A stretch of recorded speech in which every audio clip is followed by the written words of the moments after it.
Hello बच्चों, कैसे हो आप सब। तो बच्चों, प्रश्न बैंक अपन जो सॉल्व कर रहे हैं उसकी सीरीज़ चल रही है। तो आज अपन पढ़ेंगे इसमें क्लास 12th में, ठीक है, अध्याय 2 विलयन। ठीक है, तो इसमें अपन जो 2 अंक वाले प्रश्न थे इनको अपन ने सॉल्व कर चुके हैं। आज अपन क्या करेंगे, जो 3 अंक वाले प्रश्न हैं इनको सॉल्व करेंगे, है ना। तो बच्चों, इसमें जो पहला क्वेश्चन है वो है कि परासरण, परासरण दाब और समपरासरी विलयन किससे कहते हैं, समझाइए, है ना। तो बच्चों, परासरण को समझने के लिए सबसे पहले अपन क्या करते हैं, एक पात्र लेते हैं। पात्र में 2 प्रकार के विलयन यहाँ पे भर देते हैं, विलयन ए और विलयन बी, ठीक है। और इन दोनों विलयनों को एक अर्धपारगम झिल्ली के द्वारा अलग कर दिया जाता है, ठीक है।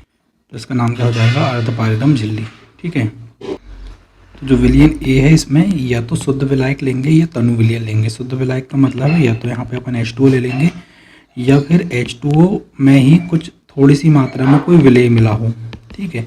जैसे विलेय यहाँ पे NaCl हो सकता है, बहुत कम अमाउंट में यदि यहाँ पे NaCl H2O में घुला हो तो ही कौन सा विलयन बन जाएगा, तनु विलयन, ठीक है। और जो विलयन बी है बच्चों, ये अपन लेते हैं कैसा, सांद्र विलयन, ठीक है। विलयन बी कैसा ले लिया अपन ने, सांद्र विलयन। तो इस प्रकार क्या होता है कि जो शुद्ध विलायक से जो विलायक के अणु हैं वो निकल के सांद्र विलयन की ओर जाने लगते हैं, या तनु विलयन से जो विलायक के अणु हैं वो निकल के किसकी ओर जाने लगते हैं, सांद्र विलयन को। तो इस घटना को क्या बोलते हैं अपन, परासरण बोलते हैं। अर्थात बच्चों, यहाँ पे जो क्या होता है, शुद्ध विलायक या तनु विलयन को जब अपन क्या करते हैं, सांद्र विलयन से अर्धपारगम झिल्ली द्वारा अलग कर देते हैं, ठीक है। शुद्ध विलायक, ठीक है, या फिर तनु विलयन को, ठीक है, अर्धपारगम झिल्ली द्वारा किससे अलग कर देते हैं अपन, सांद्र विलयन से, ठीक है। तो अलग करने पर विलायक के अणुओं का, ठीक है, स्वतः प्रवाह क्या कहलाता है, परासरण। अर्थात यहाँ पे जो विलायक के अणु हैं ये स्वतः प्रवाहित होकर क्या होते हैं, तनु विलयन से सांद्र विलयन की ओर जाते हैं या फिर शुद्ध विलायक से, ठीक है, सांद्र विलयन की ओर गति करते हैं। तो इस घटना को क्या बोलते हैं अपन यहाँ पे, परासरण। अब बच्चों अपन देखते हैं यहाँ पे परासरण दाब, ठीक है।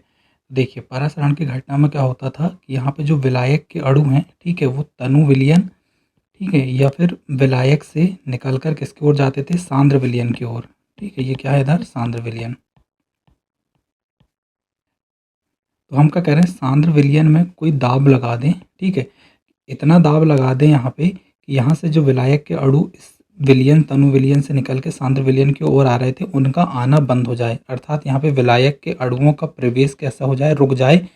इतना दाब हम यहाँ पे लगा दें। तो जितना दाब हम लगाएंगे उस दाब को हम बोलते हैं परासरण। क्योंकि यह परासरण की घटना को रोक रहा है इतना दाब, इसलिए इसको हम क्या बोलेंगे यहाँ पे, परासरण दाब। क्या है बच्चों यहाँ पे कि वह दाब जिसको विलयन में आरोपित करने पर, ठीक है, विलायक का अर्धपारगम झिल्ली में से होकर, ठीक है, अर्धपारगम झिल्ली में से होकर विलयन में जो प्रवेश है वो कैसा हो जाए, रुक जाए, ठीक है। तो वह दाब क्या कहलाता है, अपना परासरण दाब कहलाता है, ठीक है। देखते हैं अगला है क्या, समपरासरी विलयन। बच्चों, यहाँ पे फिर से अपन क्या करते हैं, 2 विलयन लेते हैं, विलयन ए और विलयन बी, ठीक है। इनको एक अर्धपारगम झिल्ली द्वारा अलग करते हैं।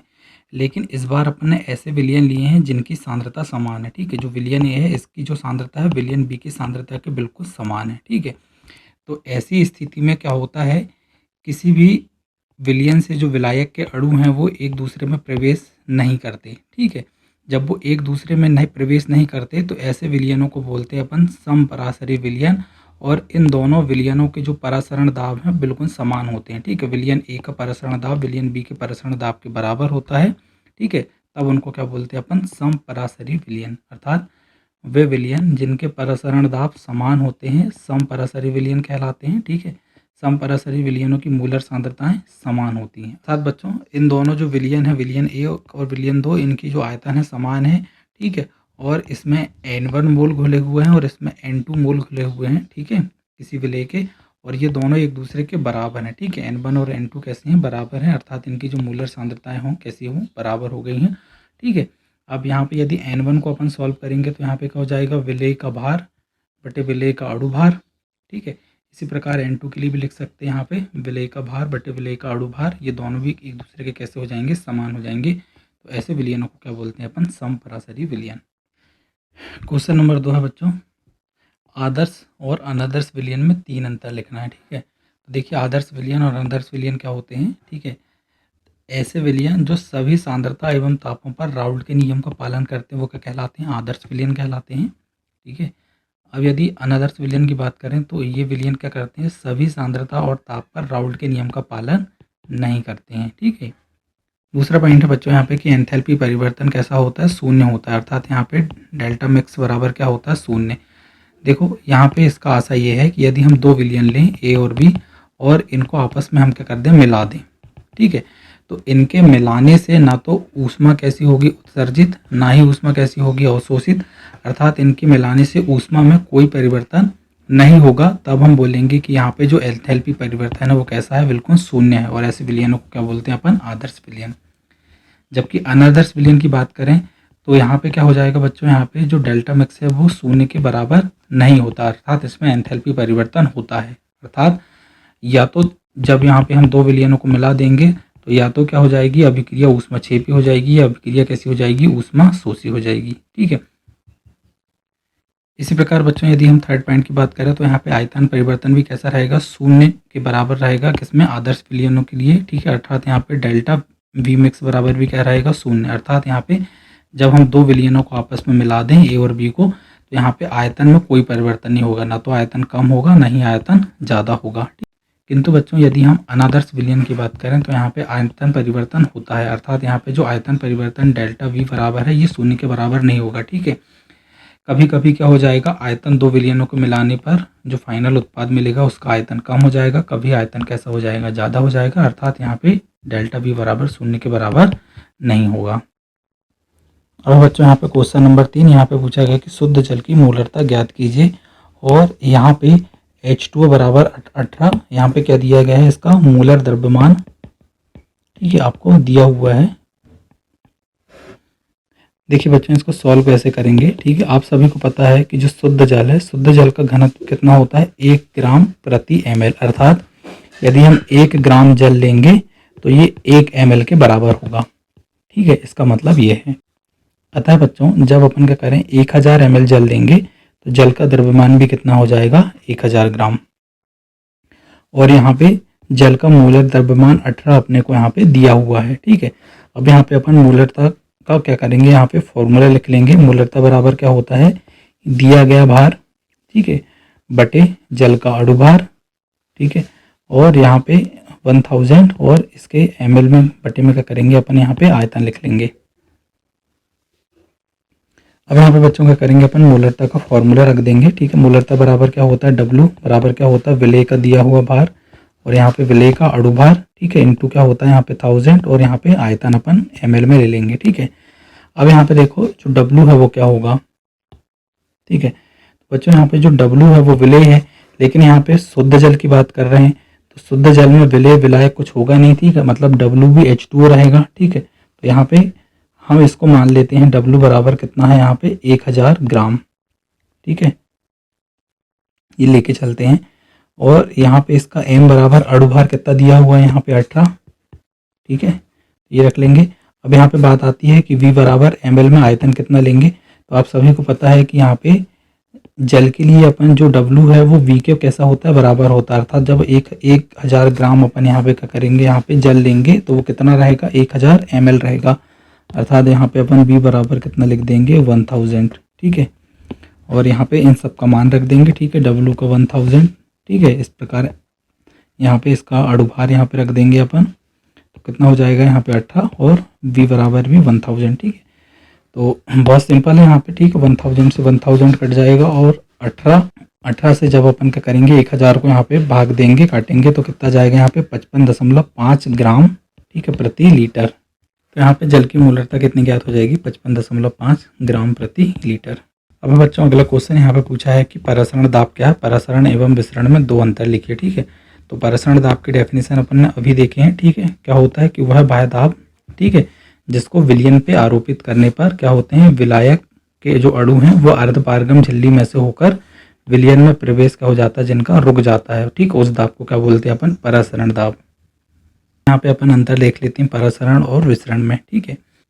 देखो बच्चों परासरण यहाँ पे क्या होता है कि एक विलयन लें ए जिसकी सांद्रता कैसी हो, कम, और बी विलयन लें अपन जिसकी सांद्रता कैसी हो, अधिक, ठीक है। तो यहाँ पे कम सांद्रता से अधिक सांद्रता की ओर विलायक के अणु गमन करते हैं, किससे होकर, अर्धपारगम झिल्ली से होकर, उसको बोलते हैं क्या अपन, परासरण। जबकि है, ठीक है, और इधर साइड क्या है, इनकी सांद्रता कम है, तो विसरण में क्या होता है, यहाँ पे कोई अर्धपारगम झिल्ली नहीं रहती है, ठीक है, अधिक सांद्रता से कम सांद्रता की ओर क्या होते हैं, अणुओं का गमन होता है। तो यहाँ पे पहला पॉइंट यही होगा कि परासरण में अर्धपारगम झिल्ली का उपयोग होता है, ठीक है, जबकि विसरण में क्या होता है, अर्धपारगम झिल्ली की आवश्यकता यहाँ पे नहीं होती है, ठीक है। दूसरा है यहाँ पे कि यह केवल विलयनों में होता है, ठीक है, अर्थात यहाँ पे जो परासरण की घटना है ये विलयनों में होगा, ठीक है। एक विलयन है जो या तो शुद्ध विलायक रहेगा या जिसका सांद्रता कम रहेगी, और दूसरा विलयन जिसकी सांद्रता कैसी रहनी चाहिए, अधिक, ठीक है। जबकि जो विसरण की घटना है यह गैस में भी हो सकती है और विलयन दोनों में हो सकती है, ठीक है। और यहाँ पे आप थर्ड पॉइंट देखें कि यह जो है निम्न सांद्रता से उच्च सांद्रता की ओर होता है, ठीक है। अपन ने देखे यहाँ पे कि विलयन ये है जिसका विलयन कैसा रहना चाहिए, तनु, अर्थात इसकी सांद्रता कैसी रहनी चाहिए, कम, और विलयन बी है जिसकी सांद्रता कैसी रहनी चाहिए, अधिक, और अर्धपारगम झिल्ली से होकर विलायक के अणु गमन करते हैं, अर्थात निम्न सांद्रता से उच्च सांद्रता की ओर यह होता है क्या, परासरण। जबकि जो विसरण है बच्चों, इसमें क्लियर आप यहाँ पे देख पा रहे हो, यह उच्च सांद्रता से निम्न सांद्रता की ओर होता है, ठीक है, और यहाँ पे अर्धपारगम झिल्ली की आवश्यकता नहीं होती। इस प्रकार आप यहाँ पे अंतर दो पूछा गया है, ठीक है, इनमें से कोई दो आप यहाँ पे लिख सकते हैं। अब बच्चों यहाँ पे क्वेश्चन नंबर 5, इसमें पूछा गया है कि हेनरी का नियम लिखिए एवं इसके अनुप्रयोग लिखिए, ठीक है। देखो बच्चों, हेनरी का नियम समझने के लिए अपन एक डायग्राम का सहारा लेते हैं। देखिए, इसमें कोई विलयन है, ठीक है, ये जो विलयन है इसका जो आयतन है वो फिक्स है या निश्चित है, ठीक है। एक विलयन है जिसका आयतन कैसा निश्चित है, और साथ ही साथ इसकी जो ताप है वो भी स्थिर है, ठीक है। मतलब यहाँ पे कौन कौन सी चीज़ स्थिर हो गई, आयतन और यहाँ पे ताप, ठीक है। तो अब हम क्या करते हैं, इस विलयन के ऊपर क्या करते हैं, कोई दाब लगाते हैं। तो देखो बच्चों, यहाँ पे जो पात्र है, पात्र के नीचे वाले हिस्से में, निचले वाले हिस्से में कोई द्रव या जल भरा हुआ है, और इसके ऊपर क्या है, खाली जगह में क्या है, कोई गैस है, ठीक है। और जो गैस है वो इस द्रव में भी घुली हुई है, ठीक है। तो जैसे जैसे हम क्या करेंगे, ये दाब को बढ़ाते जाएंगे, अर्थात दाब को और नीचे लाते जाएंगे, तो ज़्यादा से ज़्यादा जो गैस के अणु हैं वो द्रव में घुलते जाएंगे। जैसे कि इस स्थिति में आप देखो, अपन ने यहाँ पे क्या कर दिए, दाब बहुत ज़्यादा बढ़ा दिए। दाब बहुत ज़्यादा बढ़ाने से जो पिस्टन है और नीचे आ गया, ठीक है, यहाँ पे शिफ्ट हो गया। तो यहाँ पे जो खाली स्पेस पे गैस के जो अणु थे वो कहाँ पे मूव कर गए, यहाँ पे द्रव में, अर्थात द्रव में क्या हो गए, उनकी विलेयता कैसी हो गई, बढ़ गई, घुल गई। अर्थात अपन यहाँ पे एक चीज़ बता सकते हैं कि यहाँ पे जो जितना अपन दाब लगा रहे हैं, ठीक है, उतना ज़्यादा यहाँ पे क्या हो रही है, जल में, ठीक है, गैस की विलेयता कैसी होती जा रही है, बढ़ती जा रही है, ठीक है।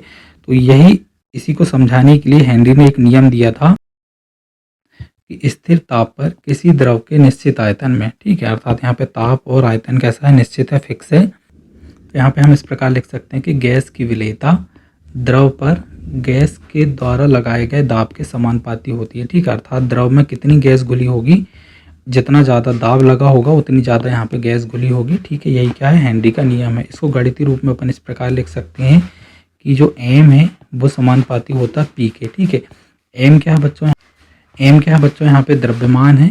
द्रव्यमान किसका है, यहाँ पे गैस का, कि जितना गैस का कितना द्रव्यमान यहाँ पे द्रव जल में घुला हुआ है उसको अपन एम से दर्शा रहे हैं। और पी क्या है, यहाँ पे दाब है, ठीक है, कि जितना ज़्यादा अपन दाब लगाएंगे उतना ज़्यादा द्रव्यमान गैस का यहाँ पे घुला हुआ रहेगा, ठीक है। या फिर इसको अपन इस प्रकार यहाँ पे जब अनुपात समानुपात का यहाँ पे चिन्ह हटाएंगे तो यहाँ पे एक स्थिरांक लिख देंगे, ठीक है, जिसको अपन बोलते हैं क्या, हेनरी स्थिरांक, ठीक है। KH बराबर क्या होता है, हेनरी स्थिरांक। अब बात करते हैं इनके अनुप्रयोग की।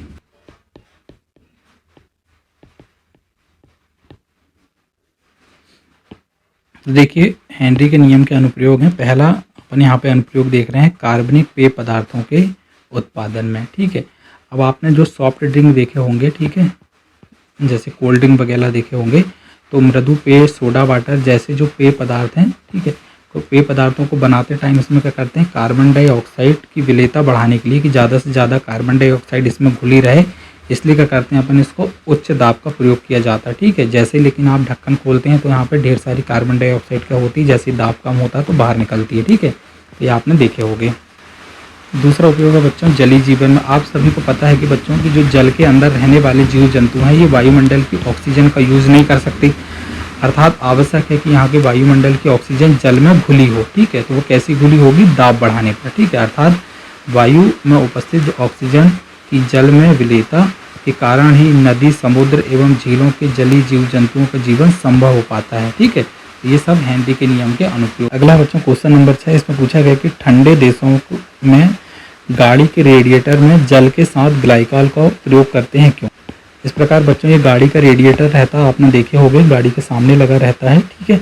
और यहाँ पे हम क्या करते हैं, एक द्रव यहाँ पे भर देते हैं जिसको अपन बच्चों बोलते हैं ग्लाइकॉल या फिर इसको अपन बोलते हैं कूलेंट। तो इसका उपयोग क्या है बच्चों की वाहनों के रेडिएटर में जल का प्रशीतक के रूप में उपयोग होता है। अर्थात यहाँ पे जो रेडिएटर है उसको ठंडा करने के लिए, अपन गाड़ियों को ठंडा रखने के लिए अपन क्या करते हैं, जल का यूज़ करते हैं। अर्थात यहाँ पे जल किसका काम करता है, प्रशीतक का, ठीक है। लेकिन बच्चों यहाँ पे क्या होता है कि यदि जो वाहन है अपना 0 डिग्री से कम ताप वाले स्थानों पर उपयोग में लाया जाए तो रेडिएटर का जो जल है वो बर्फ में के रूप में परिवर्तित हो जाएगा या जम जाएगा, जिससे रेडिएटर के फट जाने का खतरा। अर्थात इसमें हम जल क्या करें, प्रशीतक के रूप में उपयोग ले रहे हैं, ठीक है। लेकिन क्या होता है जब हम ठंडे देशों में जाते हैं तो वहाँ पे तापमान 0 डिग्री से कम हो जाता है और आपको सभी को पता है कितने ताप पर जो यहाँ पे जल है वो कैसा हो जाएगा, जम जाएगा। और जमने से क्या हो जाता है, बर्फ बनता है और बर्फ का आयतन जल से क्या होता है, ज़्यादा, ठीक है। तो इसके कारण यहाँ पे रेडिएटर के फटने का जो खतरा है वो कैसा हो जाता है, ज़्यादा हो जाता है। तो इस समस्या को दूर करने के लिए हम क्या करते हैं, रेडिएटर में जल के साथ क्या करते हैं, हम एथिलीन ग्लाइकॉल मिला देते हैं जिसको हम हिमरोधी या कूलेंट बोलते हैं, ठीक है। तो इसको मिलाने से क्या होता है, इस विलयन का जो हिमांक है वो 0 डिग्री से कम हो जाता है। अर्थात जल अब 0 डिग्री सेल्सियस पर नहीं जमता है बल्कि -15 डिग्री सेल्सियस या फिर और कम तापमान पे क्या होता है, जल जमने लगता है, ठीक है। और इतना कम तापमान इन ठंडे देशों में भी नहीं पाया जाता, जिसके कारण क्या होता है, जल यहाँ पे जमता नहीं है एवं रेडिएटर कैसा होता है, यहाँ पे सुरक्षित रहता है।